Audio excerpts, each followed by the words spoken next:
My wife and I guess it was last August. We were going to celebrate my anniversary, and so anyway, we were laying in bed one Saturday morning, which is very infrequent. We were up early every morning, and we were laying there. We were just talking, and she asked me, she says, "How many years you sober?" And I said, "Well, at that point in time, I guess I was 37. I guess it was." And I said, "37." He says, "You know, the first 6 years of our marriage were forever. The last 37, they flew by." And I think that's because the fact is that I'm sober and she could trust and love it. Uh, but also, she comes from an alcoholic home. And um, the day my oldest child today, Carrie Ann, who was born in 74, at which point in time, um, I had to go the next day. That matter of fact, the day that my daughter was born, I had to go back and because the pastor came up to me, I had to go tell my wife that her brother committed suicide down in Florida, and he was 19 years of age from alcoholism, and she lost another brother to the disease from addiction.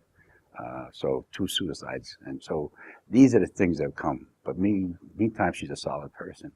And so at this time, I'm very pleased. You know, being drunk and asking her to marry me was amazing. It was one of the best things that ever happened to my life. And I think that was designed by God. And he put my life into a situation where I have nothing but good things. And I keep telling her, I says, I love you more each day. You know, it's an amazing situation. And I would not know anything about love until I walked into Alcoholics Anonymous and learned about it. And so she and I have a good relationship. She yells at me all the time. She abuses me.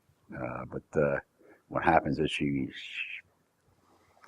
by her coming to meetings with me, the open meetings, for the period of time after I got sober, we had a great relationship, you know, and my sponsor and his wife were both in the program, but we used to go out dancing. We used to go do a whole lot of things with them sober, and it was a fun time. And so she got to know the program as much as I did. So when it was her time, when I suggested her go to Al-Anon, she said no. She's very comfortable where she's at, and but she's a loving, caring person, and I was just very grateful that she's in my life, and she's great, and I wouldn't change her for anything. And as I say, I love her more each day.